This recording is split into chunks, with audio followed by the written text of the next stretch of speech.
if you call us, we are proudly the most expensive pre-drywall inspection company that you're going to find in the area. What's up, everybody? I'm Nick Campo. This is Matthew Query, Freedom Home Services. Inspections, they're huge. We have a great episode for you. Big Boss Ben is out there. He'll be back with us on Friday. As I've said in the past, Tuesday, we're going to try and do 9:30 to 10:30, but we're a little bit late today. Forgot the memory cards. We will have guests. This is our building wealth through real estate, home services, home inspections. That's a big part of it. Before we get started, do me a favor. Go ahead and bang that red subscribe button. Turn on the notifications. Follow us at MBI Financial Group on all of our social media. I'm MTG Man Nick, Mortgage Man Nick. On all the social media, follow us there. We got Mike Allman, so it's Mike_Allman07. Matthew, go ahead and tell them where to find you. Facebook is Freedom Home Services LLC, and Instagram is Freedom Inspections. Awesome. So I thought it was extremely important to have you on the podcast because, first and foremost, I work with a ton of real estate investors. And with real estate investors, I think home inspections are absolutely a must. Yep. You have to know what you're getting into because you make your money on the purchase. And if you don't know what you're purchasing, how are you going to make your money? Yeah, 100%. Secondly, I saw some really cool, go follow him on social media. He puts a lot of tips and stuff on his social media. I saw a very cool post that piqued my interest. I was like, I have to get Matthew on. And then also you did the inspection at both my house and my dad's house when we went to purchase and did an absolutely awesome job. But yeah, the post was about new builds. And right now, because of the housing shortage, which we talk about on this podcast all the time, new builds are just flying up. We're actually working a couple land deals where it's development, and one of them is 2,600 units. And they're going to build those in like 3 years. Sure. Definitely get an inspection because that's a fast 2,600 units. Talk a little bit about, let's start at the beginning. Where you come from, how you got here, how you started your business, what you did prior to starting your business. Just tell your story. Yeah, cool. Well, first of all, honored to be here. Chat absolutely. with you. Yeah, for sure. This is awesome. So I'm originally from Indiana, moved down here in 2006. Okay. Was actually working for Pulte Homes at the time. Nice. And the housing market had already started to crash at that time up in Indiana, up in the Midwest. And so almost before I even got started, I got laid off. Oh, wow. But they were like, but we like you. What year was that? It was like 2005. 2005. Yeah, 2006. Yeah. Okay. Well, 2006 I moved here. So they said, hey, we'll help you find another place within our company if you want to stay. And Nice. they brought me down here in January. It's beautiful, compared to Indiana. Oh, yeah. Freezing gray cold. and freezing cold. Yeah. You're from New York, Yeah. Oh, yeah. Exactly. Upstate New York. Yeah. It's 10 degrees colder than the city up there. So Exactly. So I came down here. I was like, yeah, sure, let's do it. So picked up everything and moved. Met my wife a year later, and actually a year after that, I got laid off again. Oh, no. 2008. Same company. Yes. But that's the housing crash. That was a housing crash. So it hit us here. Couldn't find anything.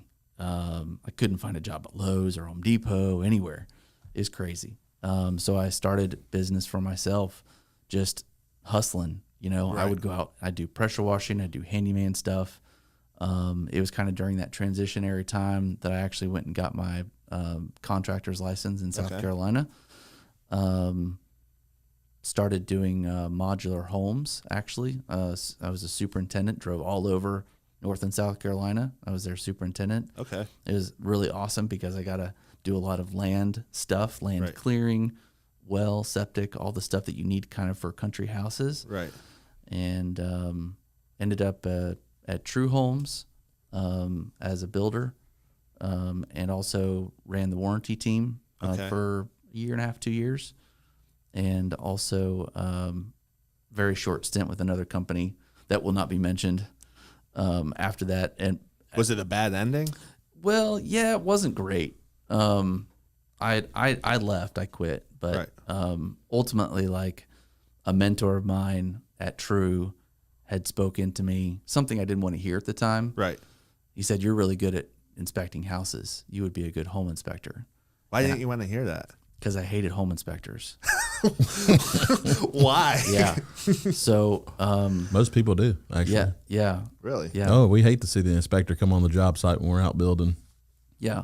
The reason for that is a lot of them are not as knowledgeable as they should be, especially with new construction.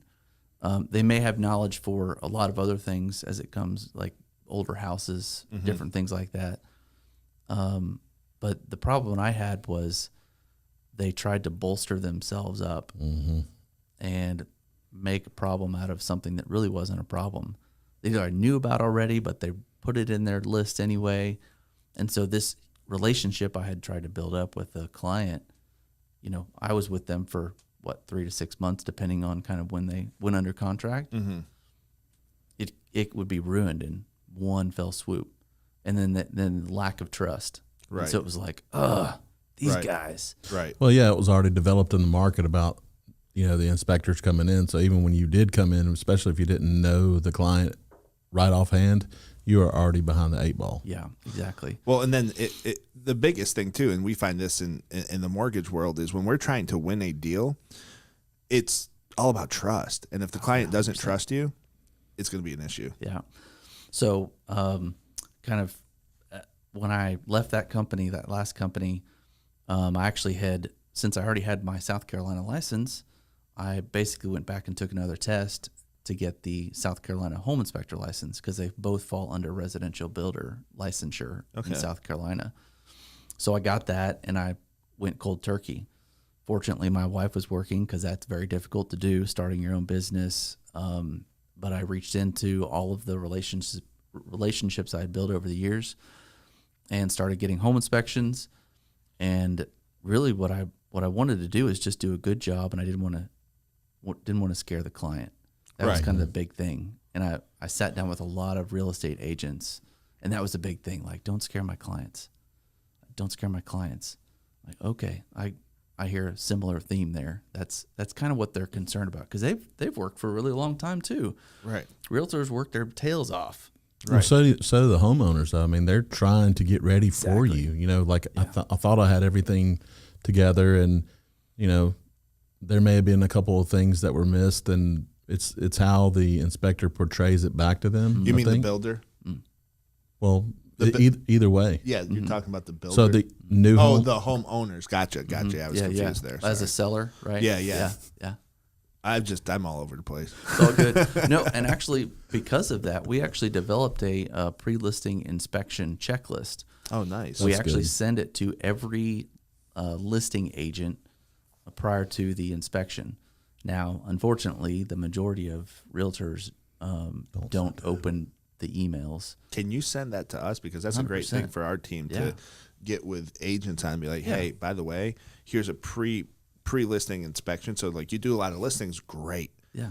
Here's an inspection checklist. Yeah. So It's just little help stuff. streamline the process. Yeah, Right. because I mean, people hate it. We have to call out, you know, light bulbs. You know, it's so change your light bulbs, make sure all they're working. Change your filter. That's little. There's like 3 columns on one page of things to do. yeah, little things. So and that's what really makes people angry. Usually, is the little stuff. Why did you call it that stupid bulb? You have to think about, now that I'm on the other side, home inspectors have a lot of liability. We literally look at thousands of components within a house, and we're responsible for a lot. And if something goes wrong, even a day after closing, it's the home inspector's fault. Like, why doesn't my HVAC work? Well, I'm sorry. Like, it was working perfectly. Right. Been there, done that. When we inspected the house, and Right. so, or that light bulb was out. Well, you didn't call that out, and it was the whole fixture that was bad, or there was some wiring internally so you just never know. And so a lot of it is that CYA stuff that you have to do, and some of it is actually state mandated. We've got some, well, they don't like to say mandated, but it's heavily suggested Right. that you use certain statements. And so, like for North Carolina, for example, you have to put in, like, it's called DDID, description of the defect, implication of the defect, and then the determination. Like, how do you go about, what do you recommend? Which is always like, I recommend a licensed contractor to come fix this. Right. And so all of that stuff can be really wordy, And so, like, when you read the report, you want to have somebody that will set expectations in advance that can bring the level down, right? Hey, you're going to get this report. It's going to be 50 to 100 pages. Don't worry about that. We have to be thorough. So you're welcome, right? Your money is well spent, because we've documented everything from doors that don't work all to potential, structural And it issues. doesn't mean it's a bad house. Doesn't mean it's a bad house. And so my mentality and the mentality that I put within my company is everything can be fixed. For sure. Because it can. And what I jokingly say, not to clients, but, obviously maybe some clients will see this, but even if it's a can of gas and a match, we can still fix it, right? So ultimately, like, you can fix it, right? It depends on the time, the money, different things.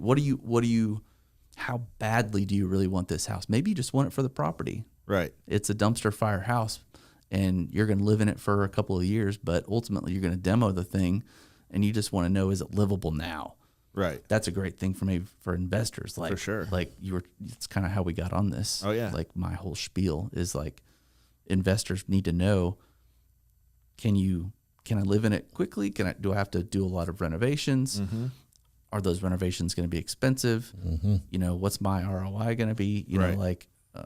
Am I going to be able to make money on this house, or am I going to lose it? Right. Are you going to rent it? What are the different options? Yeah, everything is about that structural portion is what Yes. us investors are going to be looking at. Mm-hmm. Well, and then the other piece is different investors want different things, right? So some investors are going to want, like, we look for dilapidated properties that have good bones. So it's like, hey, Matthew, we're looking for a dilapidated property. So you're going to walk into this and there might be like cat feces everywhere. I'm sorry you have to do this.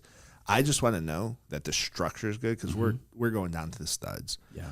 We're doing all of that. We already know we're doing that. We just want to make sure if there's a structural issue, you can point it out so that I can get a structural engineer out here to take a look at it and figure out what that cost is up front. Or you have the people who want to buy a townhome that everything on the outside is taken care of and everything inside is good, and they can just plug somebody in, and they're maybe not looking for as much cash flow. They're just looking to gain the equity and appreciation.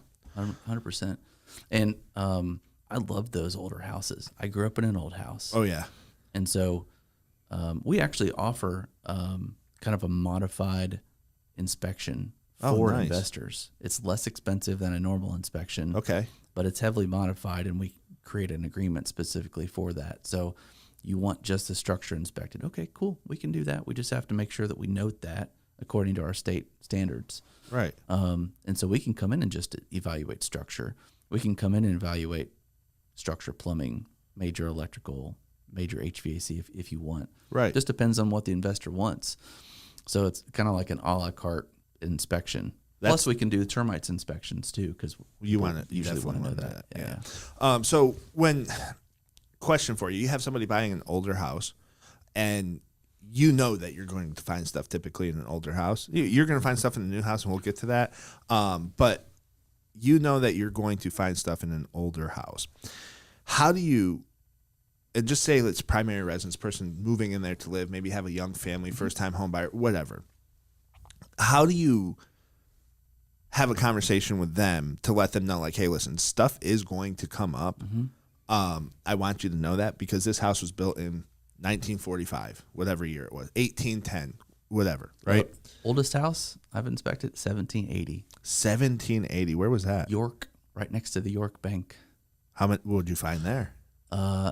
Actually, the bones were really, really good. You want to hear something crazy? Yeah. That's my Aunt Agnes' house. That's hilarious. That is funny. Small world. Well, she's like great Aunt Agnes to my mother. Is it yellow?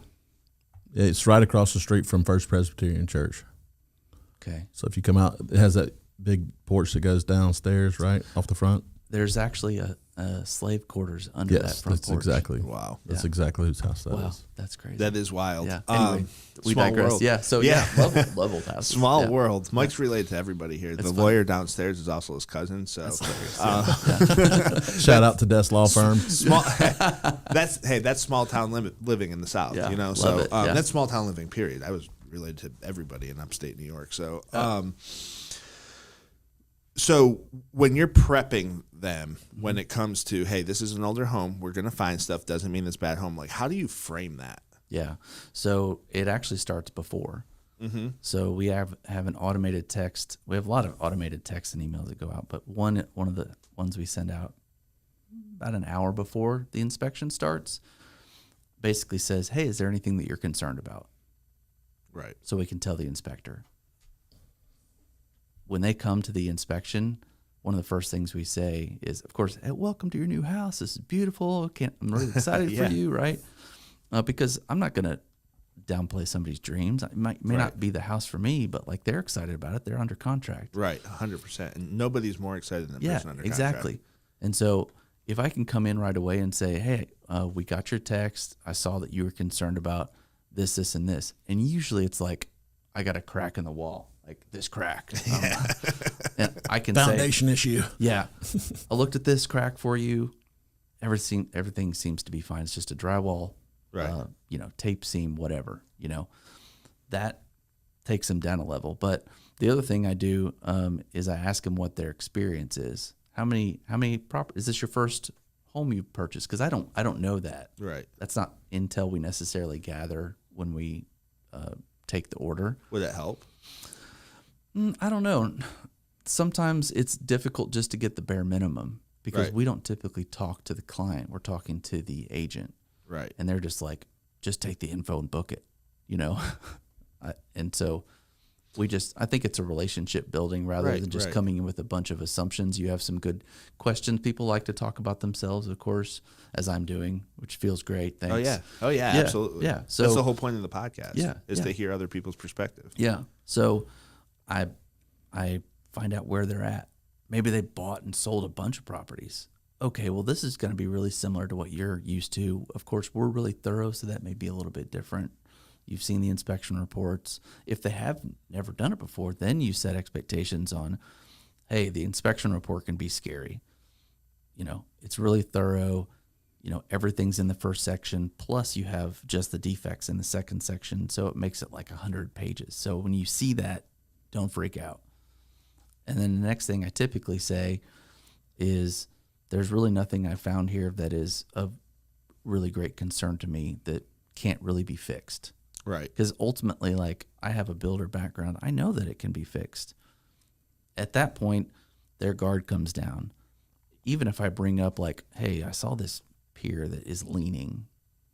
I've already said, hey, there's nothing that in here that can't be fixed. It's not that big of a deal. Right. Because it's really not.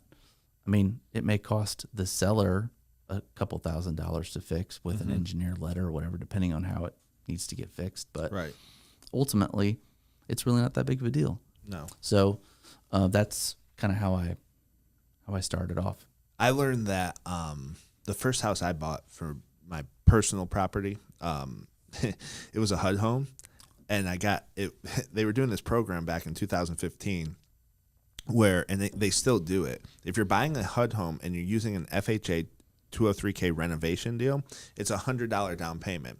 I actually walked away from the purchase with money in hand because I was working in mortgage at the time. I was probably like 23 or 24. So I understood if I put the interest rate up just a little bit, and back then interest rates were way lower than they are now. So I was like at a 3.5%, maybe Nice. close to a 4%. But if I had the interest rate up just a little bit, I would get credit for my closing cost. Plus I got credit for doing the HUD, like it was HUD waived the closing costs. I don't remember the exact details.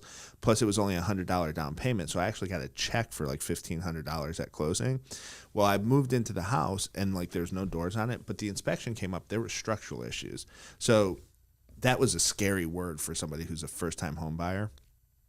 We had actually, Ben and I, you met Ben earlier, we actually had bought a rental property prior to me buying a primary residence. So we did own that, but it was a townhome up in Cornelius that was brand new, and we got inspection and stuff done on it, and there was like nothing wrong. But I tell this story all the time to the guests. The first week we bought it, we have a property manager, Nick Amini, rest in peace. He ended up passing away from cancer. Great guy and super sad story, but he got it under leased out, right? And we're sitting at, and we worked at Quicken Loans, which is Rocket Mortgage now. Ben and I were actually college roommates, and that's kind of how we've been together ever since. He follows me, and he's probably watching this right now. Ben, it's okay. I love you, buddy. Keep following me. So we're sitting there, and Ben comes over. He's like, I think our house is on fire. I was like, what? And we had just gotten the lease agreement signed. And they had these TVs in the corner of, like, it was this huge space. They're still at the same location, 6135 Park South, over in South End. Or not South End, over by the South Park Mall, South Park. And I look up, and there's like a helicopter flying over this big fire in Cornelius. No. And it was our townhome. Oh, no. But it was the townhome that's attached to it, and they had the firewalls in, which work. By the way, if they say there's firewalls, or if you're building something and you're trying to turn a 1 unit into a 2 unit, put a firewall in. Yeah. Know from experience. So the guy who lived next door, this is still coming out of that 2008. It's like 2013 maybe. And so things weren't like, they didn't pick up right away. I think people forget that. It took a little while. Like, it was hard for us to find, we were graduated in 2011, 2012. It was hard for us to find jobs. Yeah. Because nobody was hiring. I worked at a restaurant like my first 8 months out of school, and I had a business degree that cost way too much money. So we, so it ends up, the guy was trying to sell his motorcycle. Nobody was buying it. So he took his dog and his family. He went grocery shopping, left the car charger, battery charger, hooked up to the battery of the motorcycle, was gone for hours, and it blew up and started a fire. And so there's a big investigation into it. I'm pretty sure he committed insurance fraud. I don't know what the outcome of what it was, but it, like, the flames were ripping out the roof on his side. All we had was smoke and water damage. Thankfully, right before that, we had gotten the lease signed. So we got insurance claim for loss of income because the guy ended up moving into a different property who's going to move in. We got a lady by the name of Kim in. She moved into the property. She lived there 2 years. We ended up selling it for a pretty good profit because things in Charlotte had started going, and this was like right over by the lake up Lake Norman.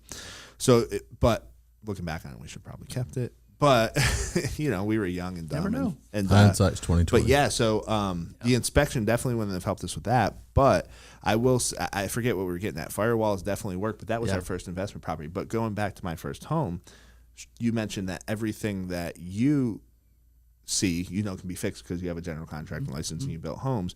Well, everyone's like, oh, structural damage. Oh, no. Well, I'm getting a renovation loan anyways, right? So primary residence, FHA renovation. This was my first house hack. I moved people into the other 2 rooms, rented it out. Nice. I lived in the master bedroom, but the first night I slept there was no doors on the house. But there was structural damage. It needed to be taken care of, and I was just excited. I bought my first house. That was mine. It wasn't like an investment property of Ben and I. It was my house. So they came in, and they put 19 helical piers in, and back at that time, it was only $19,000. And that house could get hit by a tornado, and it will not go anywhere now. $50,000. I had a client that walked away from a house that had helical piers under it, and they had the structural engineer letter, and I was like, this is great. I even said, like, man, I mean, you've had some issues, but like, you have helical piers under here. Your house is not going anywhere. And they were scared of it and walked away. Helical piers are drilled into the core of the earth. Like, but to the core. But they are a little intimidating when you open the house and you look under there. You're like, why is this here? Well, this was on a slab, so there was nothing to be seen. So it was literally covered up. All they had was a letter, and it's a lifetime warranty. Yeah, well, we had the same letter. They forgot. We had to get an engineer letter. This was fun when I was going to sell the house. We forgot to. I didn't know this because I was brand new into doing this type of thing at the time. You have to close out the permits, or you have to have an engineer letter that's stamped saying it's good. Well, fast forward 5 years later, and I'm selling the house and under contract. It was so hard to get those permits closed out because they just code changed. Yes. So it was I ended up having to call another engineer out. They had to dig down and see the helical pier. Oh, jeez. Oh, it was worth it. Made it because this is in South End. Before South End blew up. Well, when I'm selling it, South End had blown up. It was actually 2019, and we closed in October. We were supposed to close in August, but it was a 2-month delay getting those closed out. But we got it. We ended up being able to get a signed and stamped engineer letter. The person was comfortable with it. He still lives there. He actually called me the other day about I guess he was he never changed the phone number on the water, so that they were calling. Weird, like 5 years later. So I was like, "Oh, hey, how's the house? It's good. Okay, awesome. Why didn't you change the phone number on the water bill?" Oh my gosh. I had a client like that they called me and were like, "Why is my water heater not working in my furnace?" I'm like, "Well, I mean, did you go check the gas? Is it shut off or whatever?" Went out to the gas meter, locked out. I'm like, "Oh, I guess you didn't listen to your realtor that told you to switch your utilities." There's a lot of documentation you get in the purchase of a home, and all of it's important, especially those little checklists that people give you to say, you need to do these things once you move in. But you would think you would know that. Hey, you now own this. So. Well, first-time home buyers, people don't understand. I mean, there's a lot that goes into it. How many times do you get people that you've done inspections for calling you and like, this doesn't work, why didn't you see this? Or actually, I'm really proud to say we don't get a lot of calls. And the reason for that, the only thing I can think of in doing this now 8 years, is that we take our time.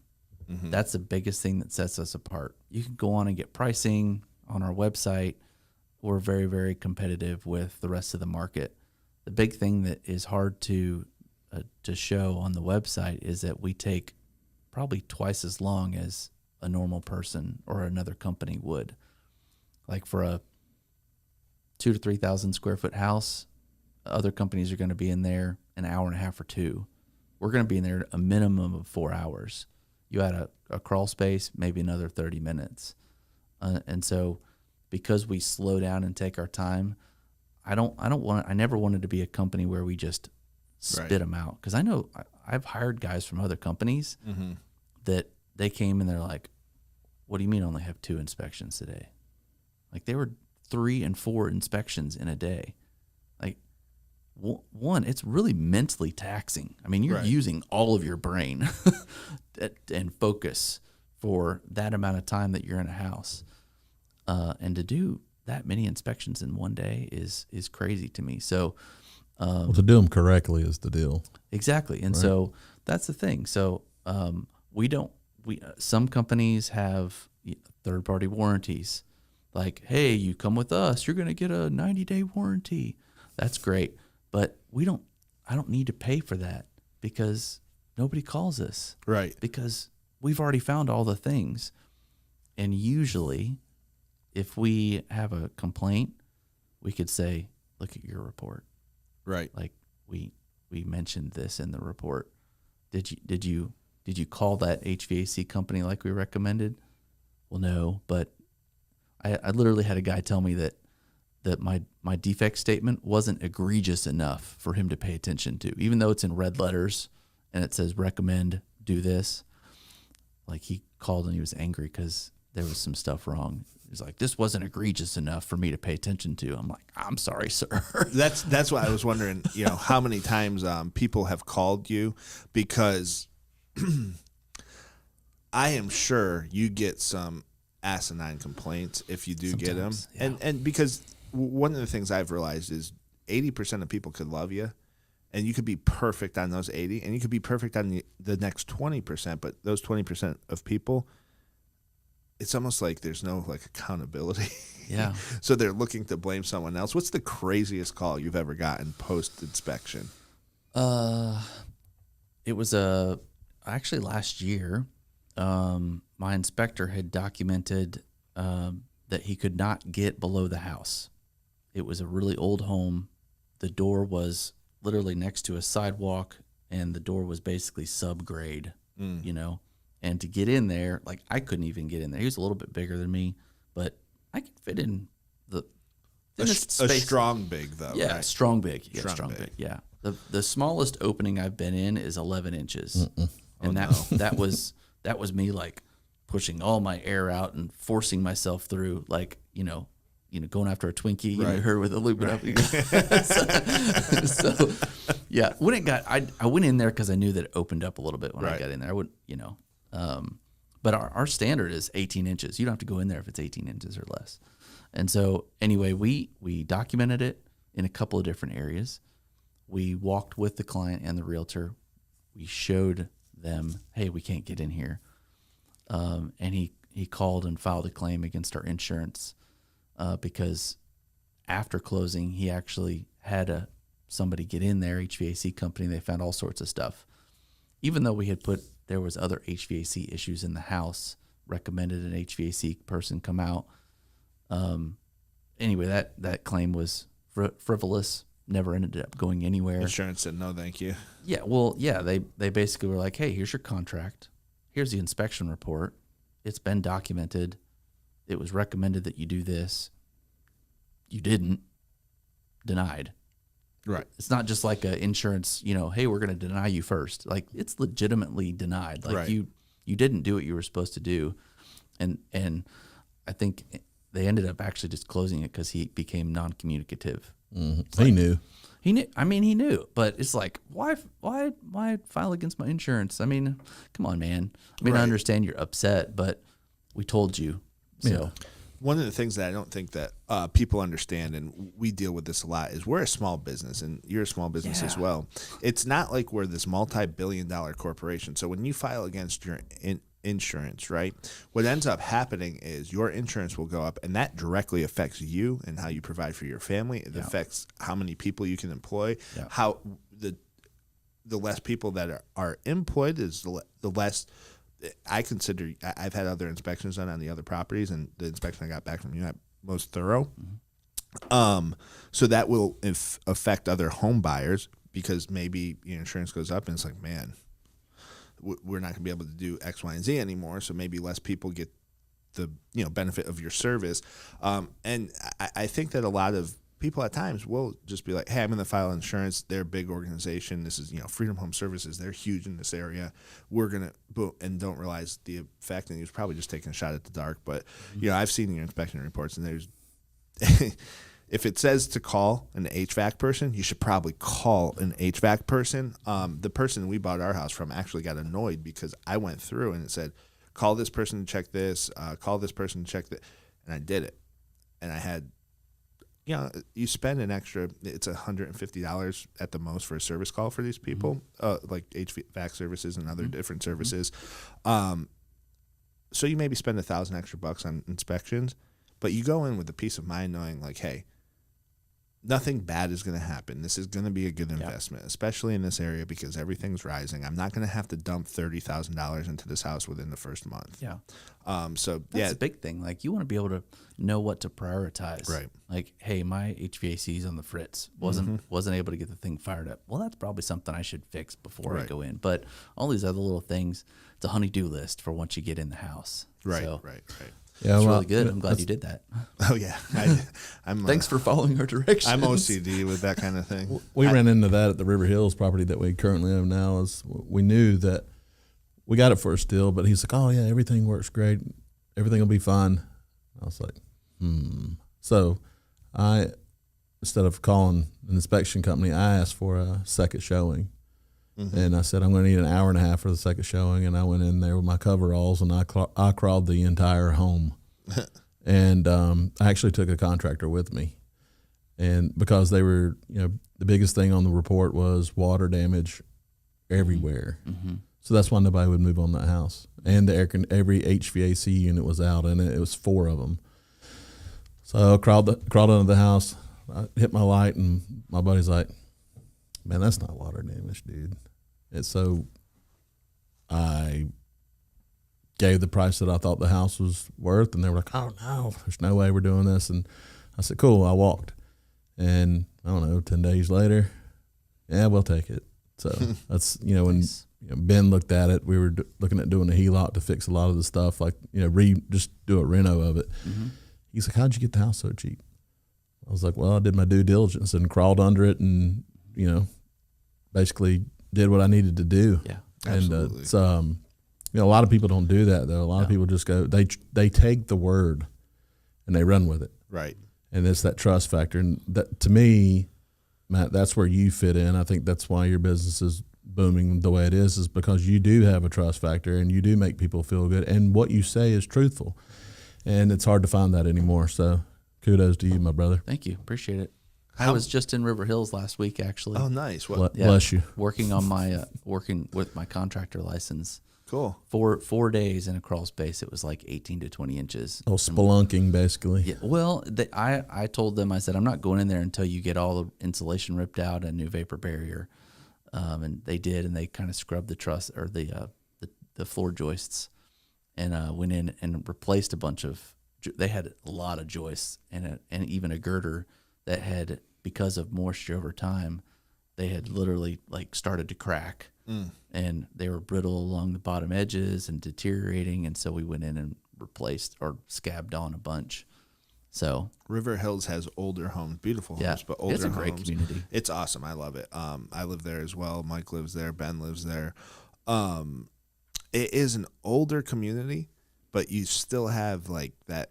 They're cool homes, but you know you're getting into something when you go there. Yeah. So you mentioned you were there with your general contracting license. You still do home projects as well? Yep. We actually, 2020 was a great year for us.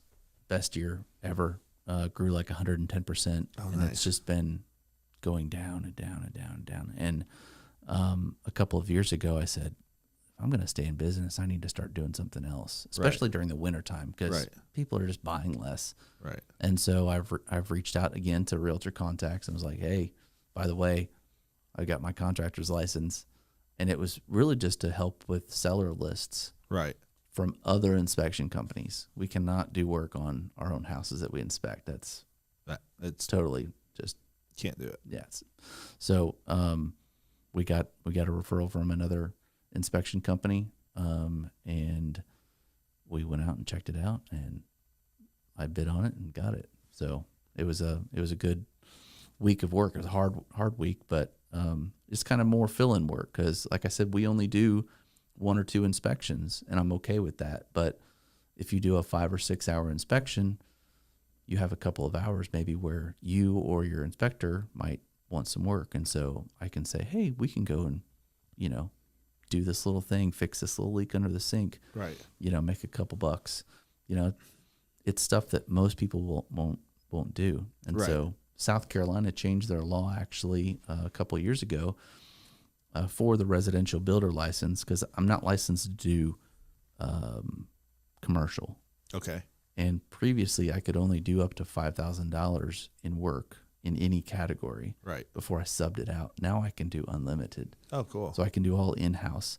Now I know my limits, so I've got great partners I can call on plumbing and electrical HVAC. And so when I have stuff that's out of my category or out of my skill set, I sub it out. So Freedom Home Services, great name, because it's not, you're doing more than just inspections. Yes. Which is awesome. Yeah. It is technically a separate company. It's Freedom Contracting, but you go to the website or call us. We'll point you in the right direction. Either Perfect. way. Yeah. Perfect. So you left your last company. Yep. You didn't want to be an inspector because you hated them at the time. Yeah. Maybe not hated. Maybe that's a strong word. Extreme dislike. Extreme dislike. Extreme dislike for inspectors. Came in, you wanted to do things a little bit differently so that you didn't break the trust of whether it's a builder or a realtor or you didn't want to break that trust because that you, as you know, it's hard to get that trust, and then you want to keep it. Yeah. I brought you on the podcast, or one, because I know that you do great work, but number 2, I saw a post, and I think a lot of people need to look into this a little bit more. You did a blog on it as well. New builds, because we have an inventory shortage in the country. That's why you see the interest rates high, but the housing price is staying pretty up there. It's not coming back down, which, here we've been telling people on this podcast for years. There's an inventory issue, supply and demand. It's not going to come back down. The only thing that it might do is stop rising as fast because interest rates went up, which is kind of, we were spot on that. But now what you're seeing is there's a lot of land development, home builds, things of that nature, right? So people are moving into these newly built homes, and some people are just foregoing inspections altogether. Oh, it's brand new build, no big deal. Terrible idea. Some people, are expecting there to be no issues with the home. I saw your blog post. I think it was LinkedIn actually, where I saw the original post. I'm on LinkedIn a lot more. And you were talking about how when you go in to new builds, some of the stuff you find in there is just, it's pretty big misses, and the homeowner should want to get an inspection. Talk a little bit about some of the stuff that you found in new home builds, your thought process on it, and the importance of an inspection still on new construction. And then I have a few follow-up questions to that.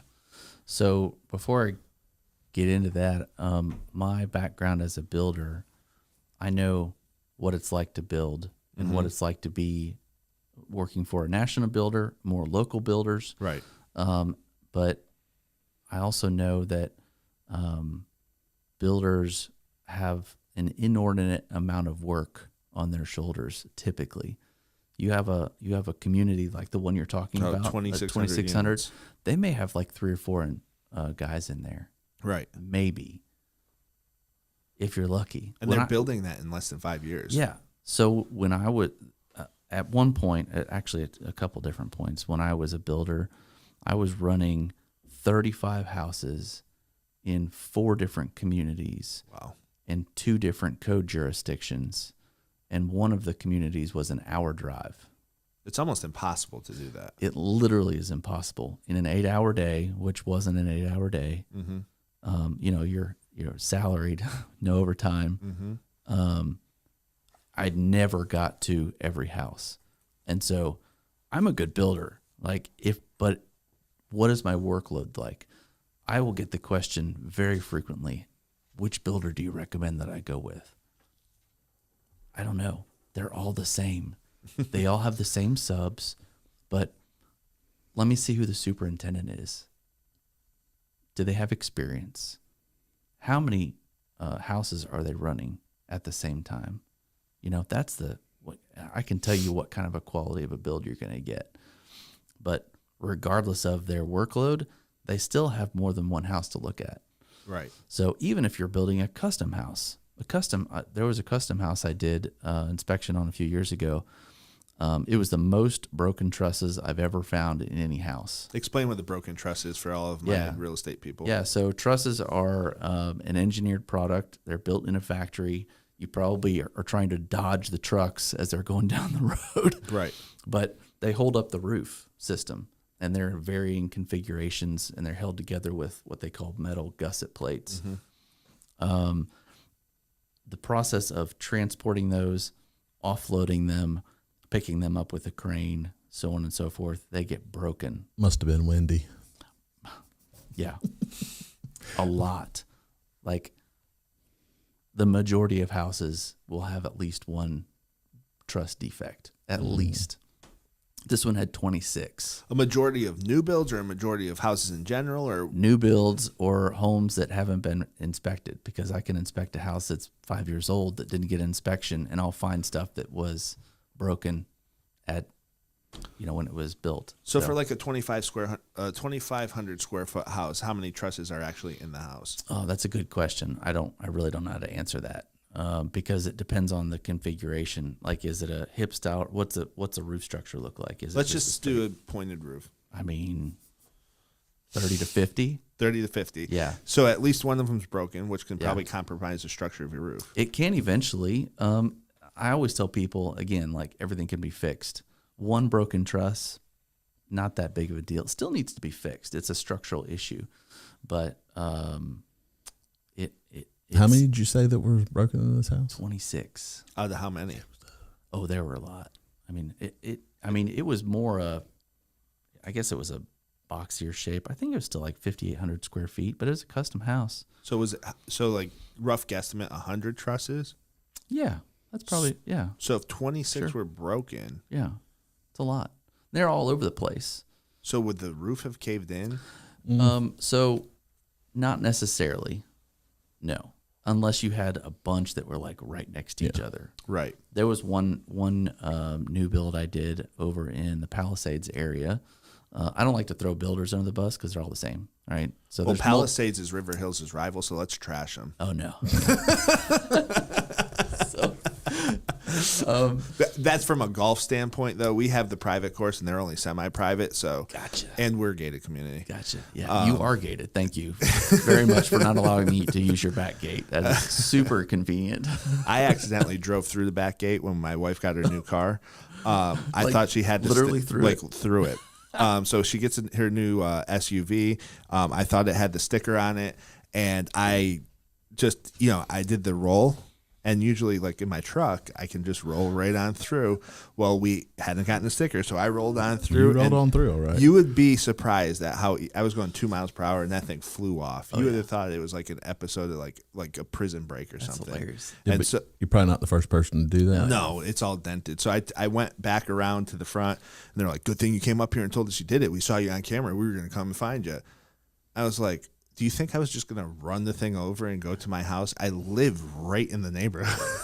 They're pretty hardcore. So, yeah. So going back to the trusses, and the Yes, reason I'm asking, and these might be rudimentary questions, but a lot of people don't realize that, okay, you can have 26 out of 100 or 70 broken trusses, and it doesn't mean your roof's going to collapse. Yeah.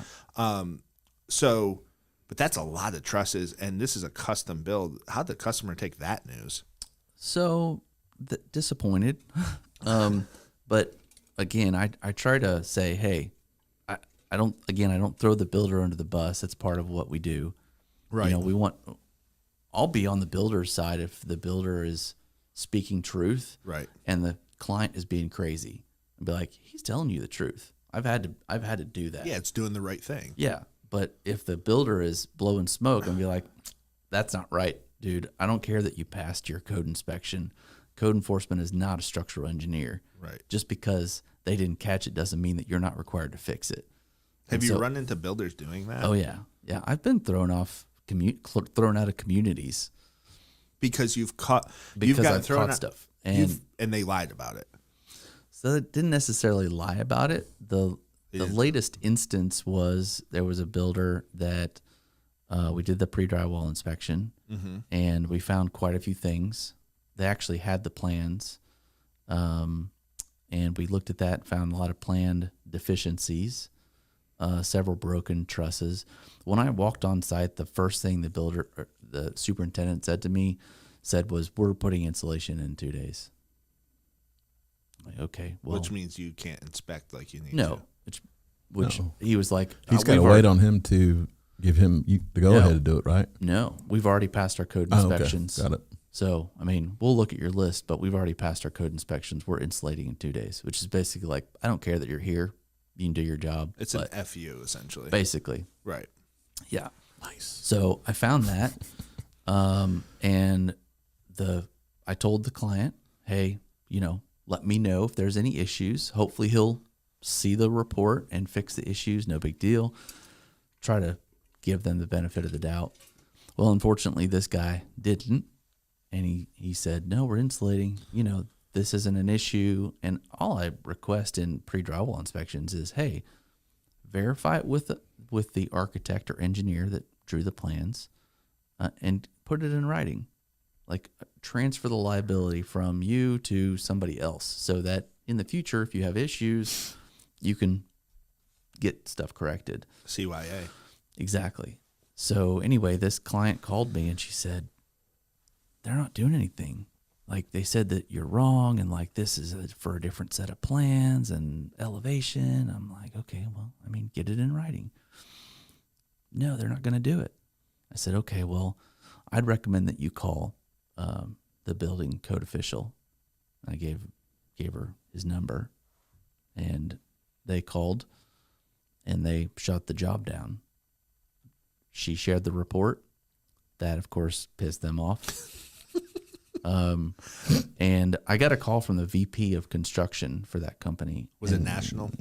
One of the big boys? Eastern Seaboard. Pretty big, though. See, Pretty big. See, I would call that, when you're in the home building, there's custom, real custom, and then we call that semi-custom. Semi-custom, yeah. Yeah, so a lot of those trusts that are coming in are semi-custom, and then when you build custom, it's all stick-built, so you don't really run into that very often. Yeah, stick built. So, yeah. But you don't see that anymore. That art is gone. It's how fast can we throw it up? How fast can we build it? And then that's half the problem why you run into 26 truss being broken, and they don't care too. So They don't. They're like, oh, put a Band-Aid here, it won't move, whatever. So the job site that you were thrown off of, they're not allowed back into that that project. That VP said I couldn't go on any of their properties, which has not proven to be true because I've still done some, but you know. Anyway, why would I guess what my question is why would the VP of a company that's semi-national, Eastern Seaboard, that does home builds, why would they want you thrown off? You found a defect that could have come back and gotten them sued and lost a ton of money. So it's not just that you're protecting the buyer, your customer, but you're also protecting. You're also protecting them from getting sued down the line, because if you fix it now and you can document that you fixed it, then our favorite saying today, CYA, cover your ass. Yeah. I guarantee you, though, that they sent one of their inspectors out, and he came back and said it's fine. And then, because that's how the building industry works. It's never their fault. It's always somebody else's. Yeah. Man. Well, I don't know that this guy did. In fact, he just basically was like, it's for a different elevation. And I said, okay, well, I mean, there are no other elevations in these sets of plans. And, you know, if I'm wrong, I'm okay with that. Just put it in writing and say that this isn't required according to the plans, and, you know, we're good. Yeah, at the end of the day, it's about the customer, dude. It's not even about you. Yeah, and my report and my rapport with the client and with the builder, if they'll allow it, because some, like this guy was like, you know, whatever. Don't tell me I don't know how to do my job. Yeah, like I'm not there to throw you under the bus, but to answer your question, it goes back to my original statement. I hated home inspectors. Right. And there's this industry-wide disdain for home inspectors. And it really comes down to how a home inspector is trained.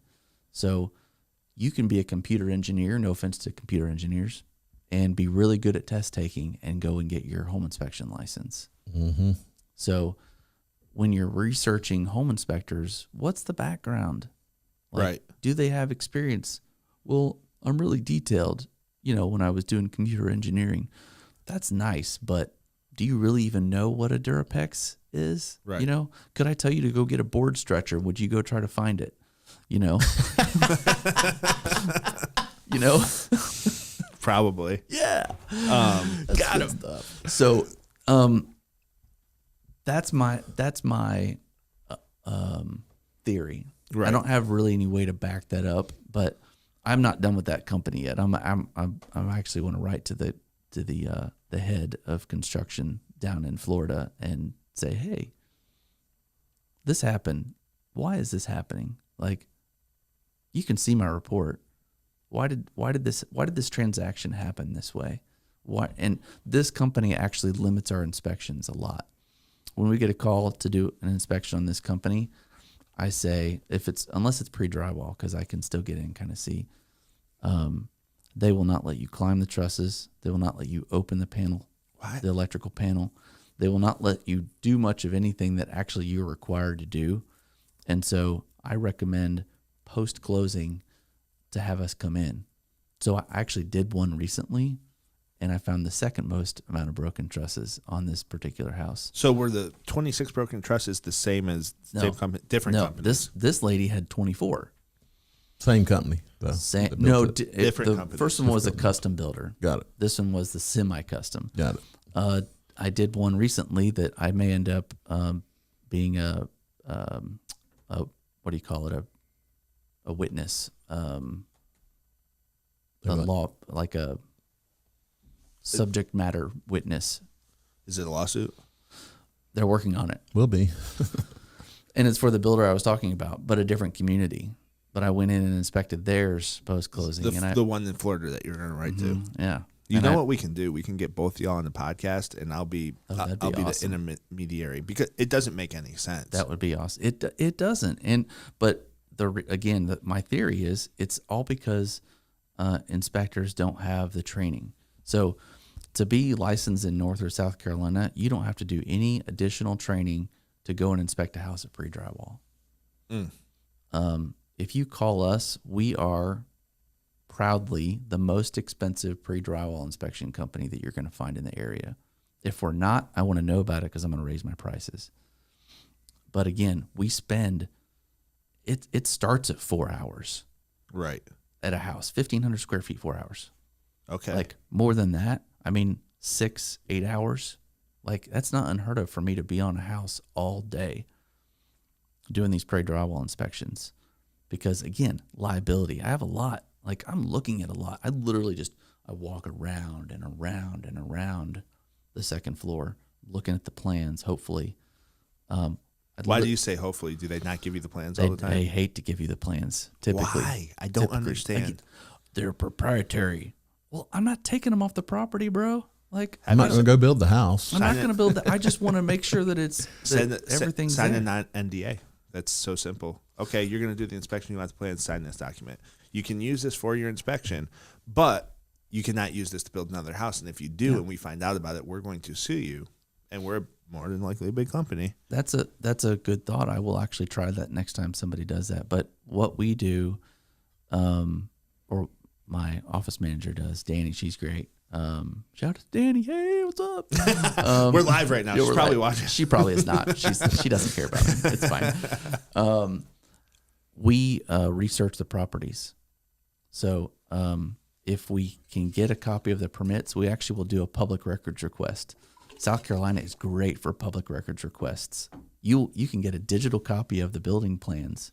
And so we'll go in there. I'm like, with my iPad, it's awesome. I can zoom in. Sweet. North Carolina, however, you don't even have to have a plan review. It's not required by the state. When you pull a permit, you don't have to have a plan review. And explain that, because I don't understand it, and I know that there's people that might do business with us that aren't understanding the difference between having a plan review and that. Yeah. So you have your blueprints, your building plans. South Carolina, you have to take those plans and give them to the building code office. Larger builders, they typically provide like, this is one house with 4 different elevations. You know, somebody will look that has knowledge in that area. They will look at the plans and they will stamp them or sign off on them. Okay. Charlotte-Mecklenburg, I believe, does have a plan review process, but there are a lot of other jurisdictions in the area that do not in North Carolina because it's not actually a requirement. It's up to the jurisdiction. So when we call North Carolina or we do an online public records request, they say we don't have those because we didn't do a plan review. So if you want to know why you should do a pre-drywall inspection, there's a great answer right there. The plans haven't been looked at by a third party. Of course, maybe they're probably engineered, right? But they haven't been looked at by the code enforcement officials in their offices. Not only that, I know for a fact that the majority of code enforcement officials, they're all good people. They don't have the time. They have even more on their plate than I do. As a builder or as a former builder, I had one guy tell me, I was just, hey, how's your day going? Oh, pretty good, man. I got like 45 more to do though. So how are you getting 45 done? He's not.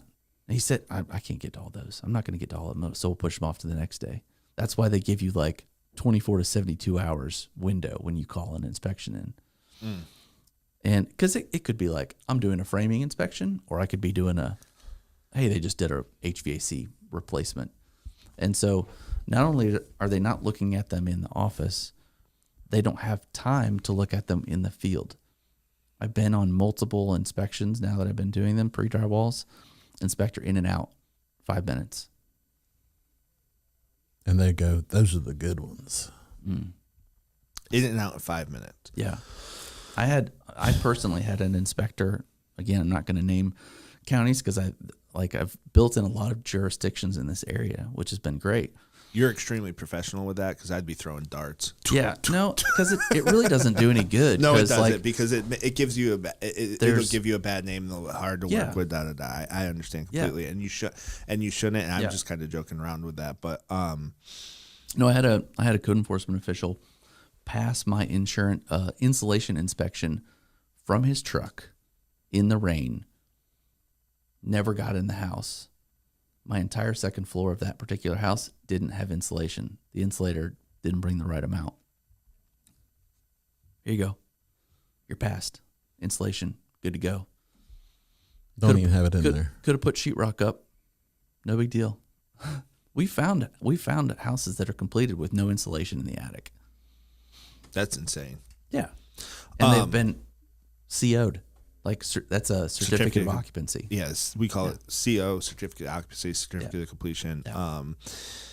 And these are new builds. So it's a system problem. It's not a people problem. Well, there's the government has their hand in it, though, right? With the code enforcement. Yeah. So like with really anything in government, having something private is a great thing to do. So like you got the United States Postal Service, and then you have FedEx, UPS, right? So like you have a kind of public, you have your government agency, then you have your private agencies, so you have code enforcement and you have home inspections.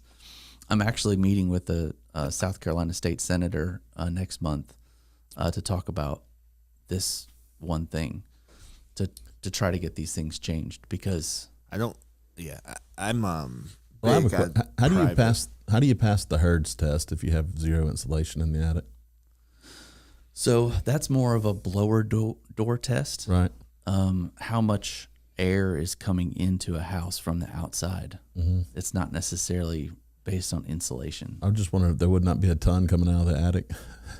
No, because they seal up all the vents. They put a piece of plastic over like the attic access door, and so they want to make sure that any air that's being pulled is actually being pulled from the outside, which does not include the attic or the crawl space. So seems pointless. Yeah, they don't really that HERS inspection, HERS, which I can't remember what it stands for, but it doesn't really cover insulation at all. Wow. So it's really more about air loss in a house. Got it. Mm-mm. So I'm big on the it sounds like code enforcement and who go out and see and make sure that certain things are up to code that are typically working for government agencies. They might be overwhelmed. They have too much on their plate. This is why I'm a big believer in less government, because that's part of government and that's part of something the taxpayer is paying for, but it's not really protecting the taxpayer who's paying for it, because if you go and have a remodel done on your house, they have 45 houses and they aren't even getting out of the car in certain instances to make sure that the insulation's installed. This is why I believe in capitalism, and I talked about entrepreneurship and in America and the things that we can do here that are greater and why we're the greatest country in the world. Mm-hmm. Part of it is because of capitalism, and capitalism would say if you had a company doing that's a private company, they would fail, but Freedom Home Services, because you do such a thorough job, you're going to succeed. Well, if people are relying on, first off, we shouldn't have to pay our taxes to code enforcement if the code enforcement isn't actually enforcing the code. It's raining so you can't get out of the truck. Okay, sounds like a government worker. No offense, government workers, but it's just like you run into that. So many stories. Oh man, it's like if you want a perfect example of government at work, just go into the DMV. Oh yeah. Just don't get me started. But I'll go on an hour-long rant about why we're doing things the wrong way and why we need to be more private. So you said you had a conversation coming up with a state senator about. Yeah. What is your focus of that conversation going to be, and what are you trying to get accomplished there? Yeah, I met him at a networking event and happened to find out, I guess he's on a committee that has to do with the building codes or building construction, and just like, I would love to talk to you. And kind of just brief, 5-minute conversation, basically kind of told him what I was telling you, code enforcement is understaffed, they can't get to it. Home inspections are not required, unfortunately, by insurance companies, by mortgage companies. They're just not required. And he was like, I didn't really realize that, which a lot of people are saying. I don't know why people assumed that a home inspection was required. I wish it were. Obviously, that'd be great for me financially, but I would like to just see better built houses. And if you have better built houses, you're going to have less issues later down the line.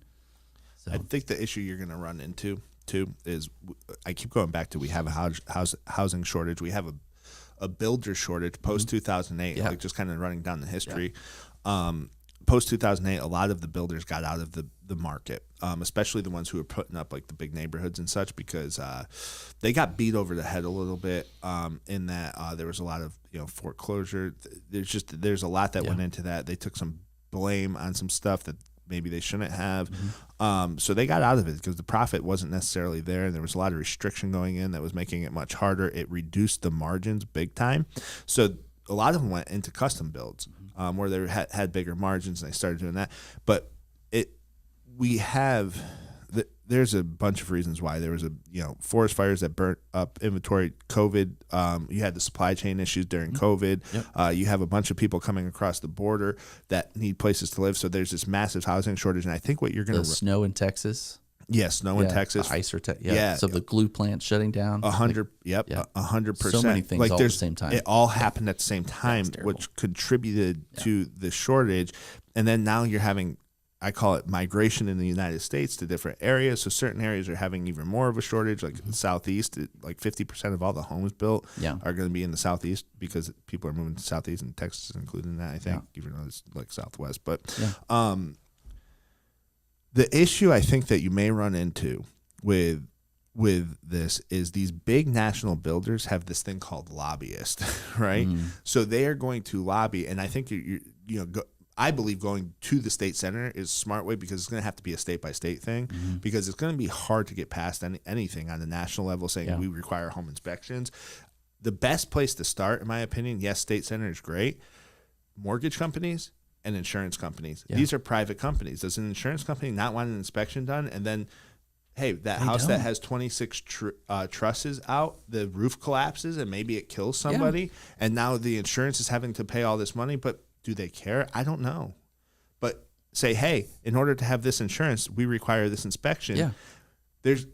This would also, here's the great thing about capitalism and building wealth through real estate. This would help people build wealth through real estate, because if you have less insurance claims because you have a great inspection done prior to you moving into the home, then there's going to be less claims paid out. And in theory, it should drive the price of insurance down. Yeah. So, well, even when it comes to new construction, because I've done warranty and building, right? And I helped run the warranty department. I know that there is a certain dollar amount that is put into each house that the builder just assumes that we're going to have to pay in warranty claims. That's especially in semi-custom. Yeah. So why not invest that money, which is going to be significantly less, in getting a private inspection company? And some builders actually do have third-party inspectors. I believe in third-party inspections for third-party audits. I've been into houses and inspected homes after those third-party inspectors, and they still miss stuff. Right. Because once again, they're like, well, I'm in the same house. I kind of know where things are. I don't really need to look at the plans. Whatever. I'm only going to be there for 30 minutes looking at the framing. Well, again, it's not enough time. No. So I don't really know where I was going with that point, but you were saying that. Well, they're going to miss, the third party people are going to miss things. Yeah. Too. Yeah. Everyone's going to miss something, but I think you were going to have a third party inspector in, because you're going to save a bunch of money. It's going to reduce their cost. They can even sell the house for the same price with the reduced cost. Yeah.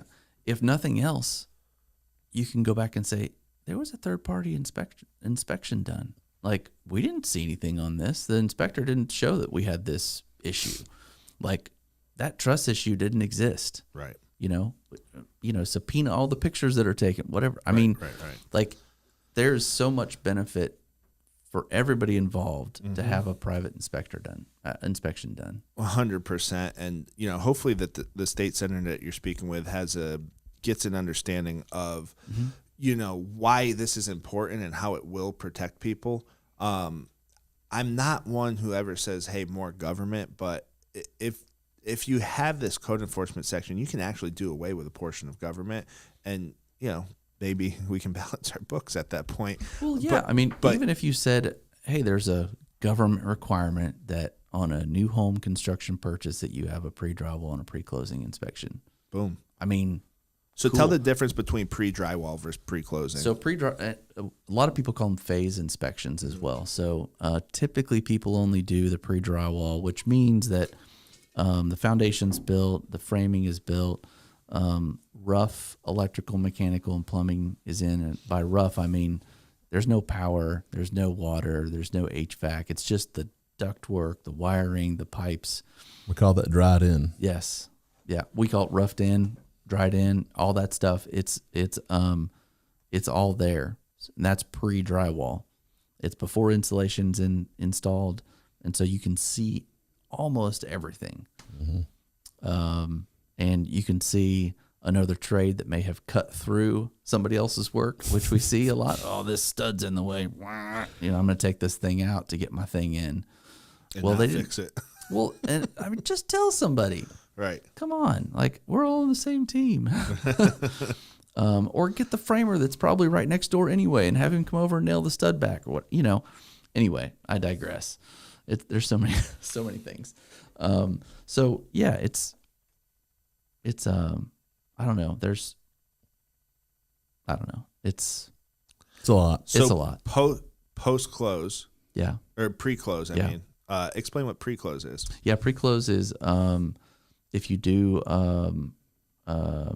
basically pre-closing. So your normal inspection with your builder or your walkthrough is going to be a week to 2 weeks in advance of closing. That's typically when we would come in and we would test all the things. All the utilities are on at that point. Everything should be done, cleaned.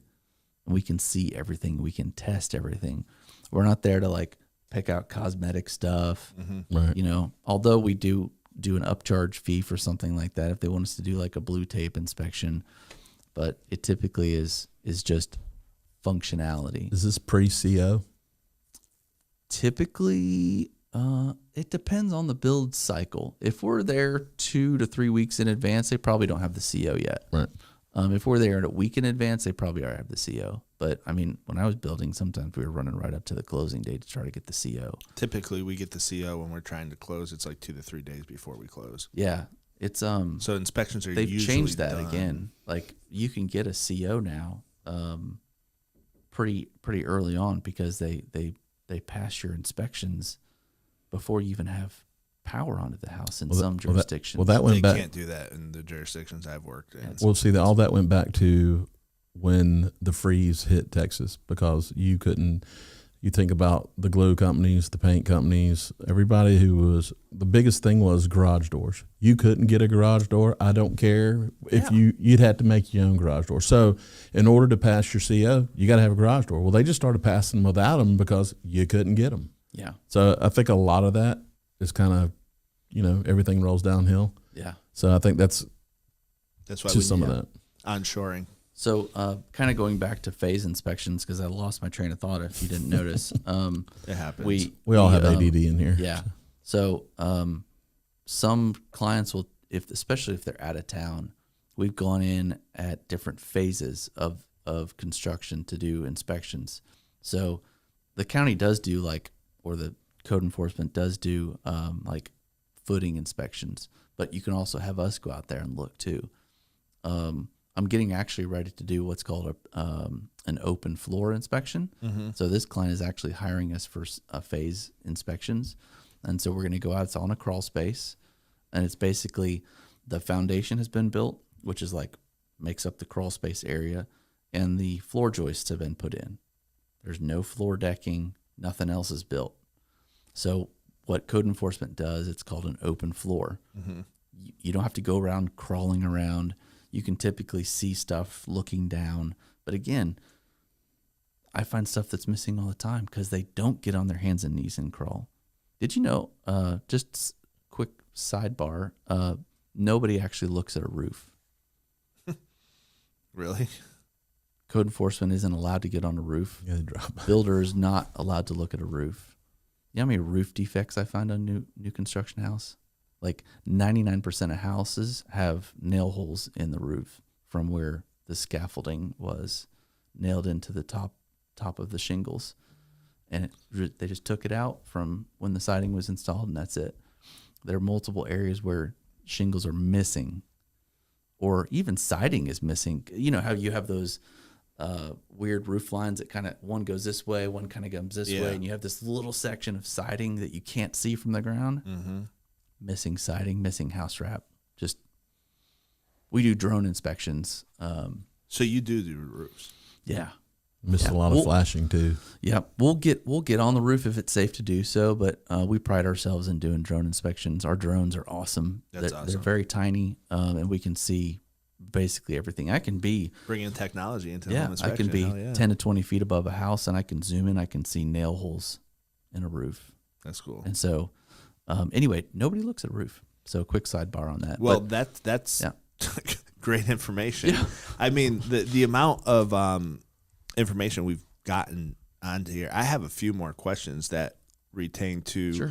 I'll try to be brief. No, it doesn't matter. We can go as long as we need to. A couple of things. First and foremost, how many inspectors do you have working with you? I currently only have one. Okay. Yeah, we've shrunk. I've tried to hire additional people. It's hard. As you know, it's difficult to find good people. It is. Yeah. We had to. It's sad to say this, but we have a very good team. We're almost to 15. I think we're at 15 employees, and we had 11 in 2020. Nice. Yeah. We went through 22 people to get to 15 though. So, and some quit, some didn't work out. It's just different strokes for different folks, especially for a small business. Yeah. It's tough because y'all have to have licenses. And so us too, you help somebody get the license and they maybe want to go out and start things on their own. So we run into that too, which is fine. I'll help somebody go out and do their business.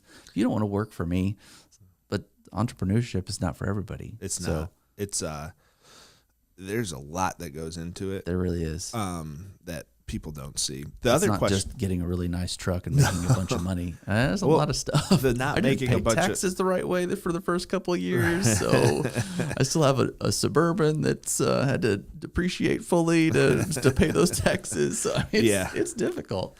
We just don't know stuff. One of the things I tell people all the time, it's like, you get the glitz and the glamour of entrepreneurship through YouTube channels, through Instagrams and stuff like that, but they don't see the amount of stress, the amount of time, the amount of hours. It's not, I'm going to work my own schedule. Okay, good luck, buddy. It's 100-hour weeks. I've told every person who's coming to this company, you're going to learn a lot, but there's no way you're going to learn everything. And if you want to go out on your own, I ask that you do it the right way. Yeah. Have a conversation. I'll help you in any way I can. Yeah. But understand, like if you say you're a top producing loan officer making a bunch of money, you're going to take your time and you have this much time and you're now going to have this much time to produce. Yeah. Like, because there's so much other stuff that goes into it, especially from a compliance standpoint. Yeah. You're working in it and you're working on it. Correct. Yeah. And then the other piece that I tell them is, there's just not even like the business portion, but you mentioned taxes, budgets. There's just so much that goes into it. Planning, employees, payroll, and then yep, and then 100%. But if I have an investor and the investor's buying a property and they go down to the studs, should they do a pre-drywall inspection on a pre-existing home, or should they do pre-drywall inspections on just new builds? Yeah, I mean, when we come in, we're not code enforcement. But if you're taking it down to the studs, I would recommend putting in whatever you're going to put in, like new electrical, plumbing, whatever, and then calling somebody to actually come look at it. Gotcha. Because we can evaluate those things that have been put in that are supposed to be new, but also look at the framing and say, this may be a 1940s house and may be holding up because they used nails that were like this thick. Yeah. Oh yeah. So, but is it up to today's standard? You may want to stick an extra beam in here, something like that. Right. So always good to have an extra set of eyes. So question on houses, new builds versus pre-existing, like the older pre-existing homes, is it true, the rumor that they are better built? Oh yeah. Yeah. Like, absolutely. Yeah. Well, the wood's houses, different. It is. It's old growth wood. Right. Explain what that is. So old growth wood is like the tree's been growing for a really long time, and you cut it down and you mill it down and you build studs and beams and you put it up. the stuff that they use today, they chemically enhance so that the pine trees grow faster, right? So you see these like huge tracts of land that they've cleared to harvest this Right. pine, but they grow back a lot faster than what they actually grew the first time. And so you have this like new growth wood, I guess you could call it. And so it's a lot more prone to warping, bowing, cracking. Just it's not as great. It's, you know, anything you stick hormones into, right? I mean, they talk about even your Get it out of your food. No GMA. Yeah. So same thing with your, no GMAs in your house. Right. So basically, if I go to Lowe's or Home Depot and I'm looking at a 2x4, one, I've measured them. They're not quite 2x4s anymore. Well, they're not. Right. Yeah. And then the other piece is it's impossible to find a straight piece of wood. It's impossible. Like I was doing a project at my house and I needed a straight piece of wood and I had to literally go through the entire stack in Lowe's to get a straight piece of wood. And it's you probably because still didn't get one. I had to cut the ends off. So that's because of growth hormones. That's what I believe. Yeah. Well, growth hormones and how they're producing the wood now, how they band it, how they, it's a lot of how they get it to the end user too. Yeah. So, and this might not be a question that you can answer. If, when I'm shopping for food, I like, grass fed or no hormones added or whatever, because I think that can cause other growths like cancer in the body. Yeah. So if you have wood, can I get a house that has old growth wood? Is there custom builders out there, I want my house built like it was built in the 70s with, actual 2x4. Is there a way to do that? So it would be very, very expensive. Use a Walmart, like most houses are kind of the Walmart of construction today. Right. Walmart does great things, but like you're not going to necessarily get the highest quality stuff unless, maybe you go to Earth Fair or so a smaller place that's going to, take the time. They have more limited inventory, higher prices. If you want old growth, what you're going to look for is something that's engineered. And so I love this old house. Shout out to this old house. I would love to come and work for you guys if you're ever watching. This old house. This old house. I'll watch it all the time. The program. So on this old house, they actually will. That's often, on HGTV, right? Yeah, I actually watch it through like the free Roku app. Oh, cool. Yeah. So, anyway, they use I believe it's called an LSL. I may be wrong on that, so don't skewer me, but it's they have what's called LVLs, a lot of laminated veneer lumber. That's what it's called. So they basically, it's a lot like they take plywood, the OSB, Austin Strand Board, and put a lot of pieces together and glue it and press it. This is a lot of the same stuff with strands. Usually it's cross laid and then glued and pressed together. And then they cut it into 2x4s or 1 3/4 by 3/4 of an inch, So not only is it not the same wood, it's smaller. It is. Yeah. You don't get true 2x4s. So you could have it cut true if you wanted to, but most people are not going to do that. You're building a new wall or whatever. If you're building a new wall, you use the stuff that they build today and then you fur it out. I mean, it may be a little bit different, but I don't know if you can build. You probably, since it's engineered, you could probably buy them true 2x4 if you need to. But the engineered stuff, that's going to get you straight and true, non-bowing, but again, it's cost. Most people can't afford that stuff. Well, the way to do it is, the reason that this whole house was made is to buy an old house that has all the wood in it already, and then just match up to it and customize that the way you want to do it. That way you don't have to rebuild and so make everything. In the episodes I'm watching right now, they took this, I think it was the 1970s or mid-century, I should say. They call it mid-century. And they literally like gutted it. That house is badass. Yeah. Multiple levels kind of. Yeah. So you know what I'm talking about. They literally gutted the thing. But when they rebuilt the inside of it, and I don't think that even had true 2x4 because it's just mid-century. I don't think it's got a lot of concrete in it. Yeah, a lot of concrete. They built it back with these little LSL 2x, and that's what the interior of the walls are. So even like old construction, you can rebuild with these LSLs. But again, it's a cost thing. People want to make as much on a flip Right. or on a reno. Right. Investors want to make as much as possible, and so they'll buy the studs that are from Home Depot that you can get for real cheap. Do you have a concern that the way the houses are being built now, they aren't going to last? No, not necessarily. We have so many codes around wind loads, especially in our area. We actually have to fall under like hurricane requirements for 100-mile-an-hour winds. Mm-hmm. So wind loads, lateral loads. There's a lot of different engineering and structural requirements, and so I don't think that.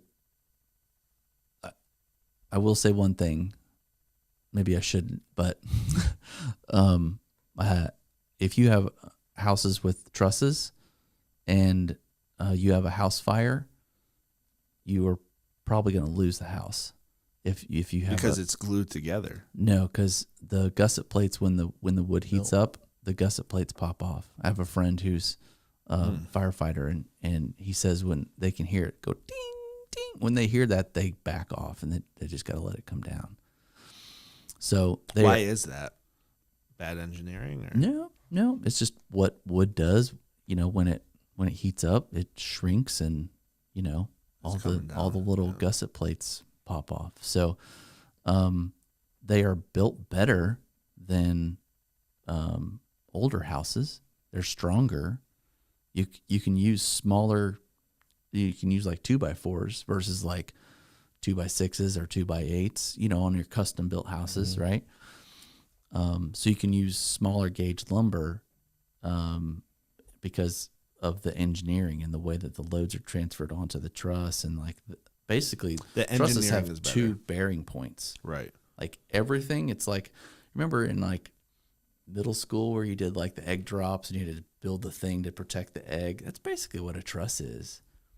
It has 2 bearing points typically on either end, and then all these diagonal cross sections, vertical sections.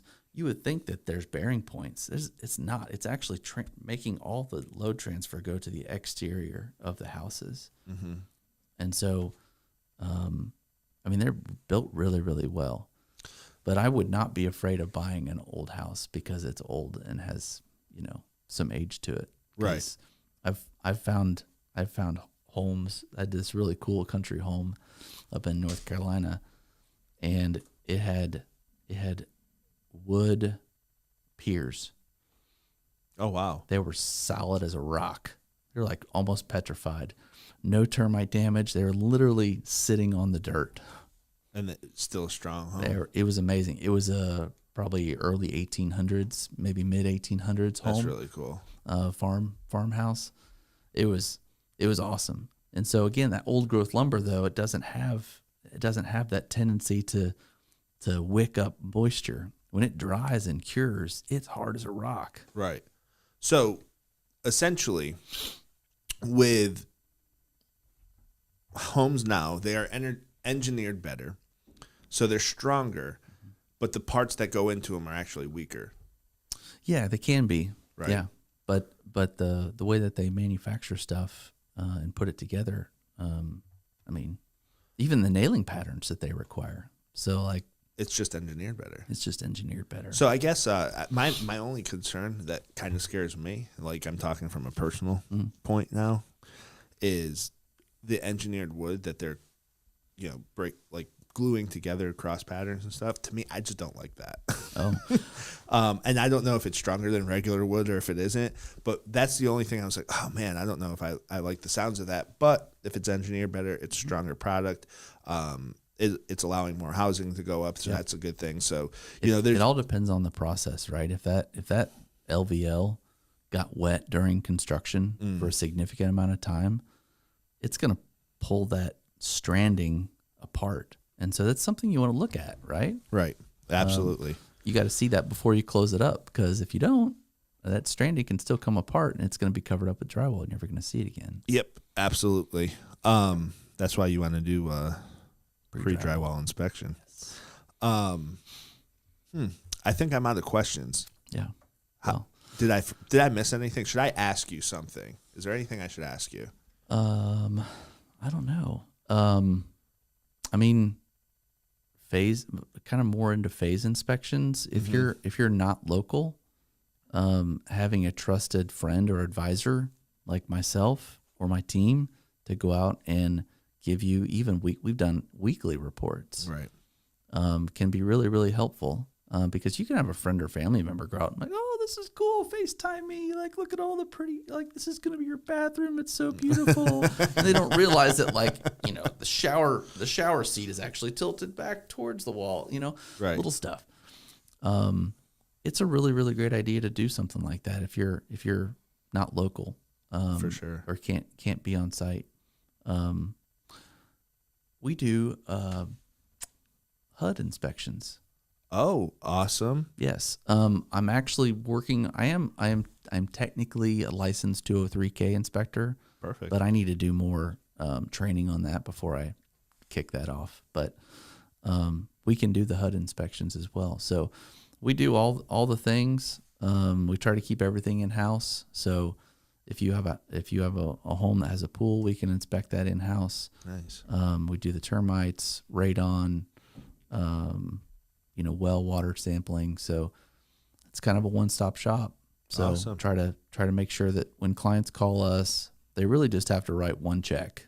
Right. And it's us. Even if we sub out like a septic inspection, right, we're going to pay those people 100%. So, cool. Anyway. Yeah. Well, thank you for joining us. Yeah, it's been awesome. Matthew Query, Freedom Home Services. Thank you. I'm Nick Campo. Go ahead and bang that red subscribe button and turn on notifications. Follow us, NBI Financial Group, on all of our social media. This is the Loan Guys podcast. This is our Building Wealth Through Real Estate series.